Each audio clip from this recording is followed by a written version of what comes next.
श्री ब्रह्मा पुराणम् अथैकोनविंशत्यधिकशततमोऽध्यायः। सोमतीर्थवर्णन। ब्रह्मोवाच। सोमतीर्थमिति ख्यातं तदप्ययुक्तं महात्मभिः। तत्र स्नानेन दानेन सोमपानफलं लभेत्। जगतां मातरः पूर्वमोषध्यो जीवसम्मता। ममापि मातरो देव्या पूर्वासां पूर्ववत्तरा।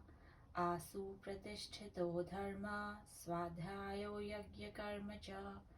आभिरेव धृतं सर्वं त्रैलोक्यं सचराचरम्। अशेषो रोगोपशमो भवत्याभिरसंशयम्। अन्नमेताभिरेव स्यादशेषप्रणारक्षणम्। अशोध्यो जगद्वन्द्या मामोचुर्नहङ्कृता। अशोध्य ऊचु अस्माकं त्वं पतिं देहि राजानं सुरसत्तमा। ब्रह्मोवाच। तच्छ्रुत्वा वचनं तासां मयोक्ता औषधीरदं। पतिं प्राप्स्यथ सर्वाश्च राजानं प्रीतिवर्धनम्। राजानमिति तच्छ्रुत्वा मामोचु पुनर्मुने। गन्तव्यं क्व पुनश्चोक्ता गौतमीं यान्तु मातरः।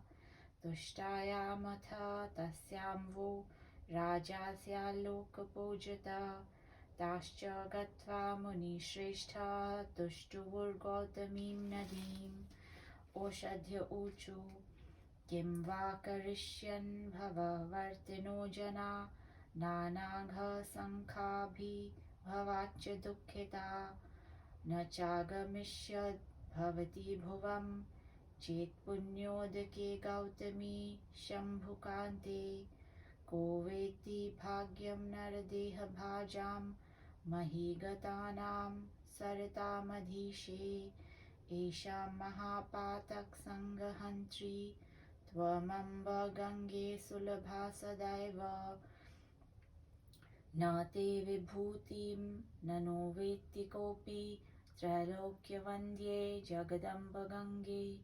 गौरी समालिं लिङ्गतविग्रहोऽपि धत्ते स्मरारि शिरसापि यत्त्वां।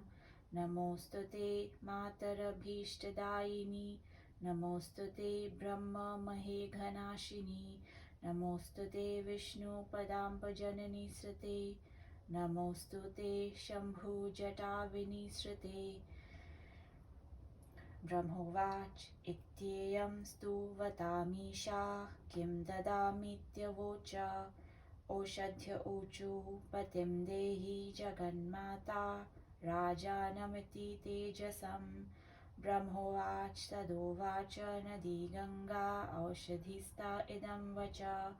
गङ्गोवाच। अहं चामृतरूपास्मि ओषध्यो मातरो मृता। तादृशं चामृतात्मानं पतिं सोमं ददामि वा। ब्रह्मोवाच। देवाश्च ऋषयो वाक्यं मेनिरे सोम एव च। ओषध्यश्चापि तद्वाक्यं ततो जग्मु स्वमालयम्। यत्र चापुर्महौषध्यो राजानममृतात्मकम्। सोमं समस्तसन्तापपापसङ्घनिवारकम्। सोमतीर्थं तु तत्ख्यातं सोमपानफलप्रदम्। तत्र स्नानेन दानेन पितरं स्वर्गमाप्नुयुः। य इदं शृणुयान्नित्यं पठित्वा भक्त्या स्मरेत्।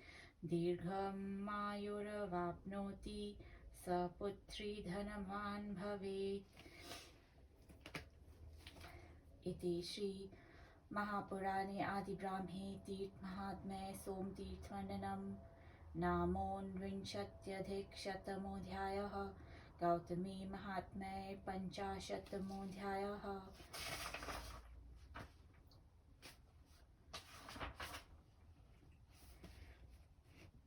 ब्रह्मा ने कहा, महात्मा गण कहते हैं कि सोम तीर्थ एक ऐसा तीर्थ है जहाँ स्नान दान करने मात्र से सोमपान फल लाभ होता है। पूर्व में सभी औषधियाँ बृहस्पति द्वारा जगत की माता निर्णीत की गईं। वे अति प्राचीन औषधियाँ हमारी भी माता हैं। इनमें धर्म, स्वाध्याय, यज्ञ, कर्म स्थित है। ये ही सचराचर तीन लोग जगत को धारण करते हैं। इनके द्वारा ही अशेष रोगों का उपशम होता है। जगत में जीवन धारण का कारण एकमात्र अन्न रूप औषधियाँ हैं। इसी स्थान में अहंकार रहित जगदम्बा औषधियों ने मुझसे कहा, हे सुश्रेष्ठ, आप कृपया हमें पति तथा राजा दीजिए। ब्रह्मा ने कहा, मैंने उनका कथन सुनकर कहा, तुम लोग अविलंब प्रीतिवर्धक राजा तथा पति प्राप्त करोगी। तब उन्होंने पुनः प्रश्न किया, हम कहाँ जाकर राजा प्राप्त करें? मैंने कहा, मातृगण, तुम लोगों को गौतमी गंगा जाना चाहिए। गौतमी के प्रसन्न होते ही लोक पूज्य राजा तथा पति का लाभ होता है।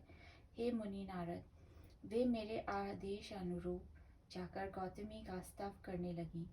औषधियों ने कहा, हे गौतमी, शंभुकांते, पुण्य सलिले, यदि आप पृथ्वी पर अवतीर्ण न होती तब सांसारिक लोग नाना दुख परंपरा के प्रकट हो जाने पर किसकी शरण ग्रहण करते? देहधारियों के इस अपूर्व भाग्य की बात कौन जान सकता है, क्योंकि साक्षात आप महापातक राशियों से उनको त्राण दिलाकर पाप नाश करती हैं। त्रैलोक्य वंदे गंगे, आपकी विभूति कितनी अपार है, ये कौन जान सकता है। कामरिपु शिव गौरी से आलंगित होकर भी मस्तक पर आपको धारण किए रहते हैं। हे अभीष्टप्रदा माता, आपको हमारा प्रणाम। हे पापनाशिनी ब्रह्ममयी विष्णु चरण कमल के निःसृत शंभु जटा विनिर्गता देवी, आपको प्रणाम।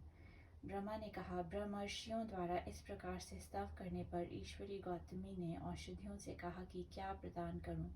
औषधियों ने कहा, हे जगन माता, हमें पति तथा तेजस्वी राजा दीजिए। तब नदी गंगा गौतमी ने औषधियों से कहा, गंगा गौतमी कहती हैं, हे अमृत, मैं अमृत रूपा हूँ। मातृगण औषधियाँ भी मातृ रूपा हैं।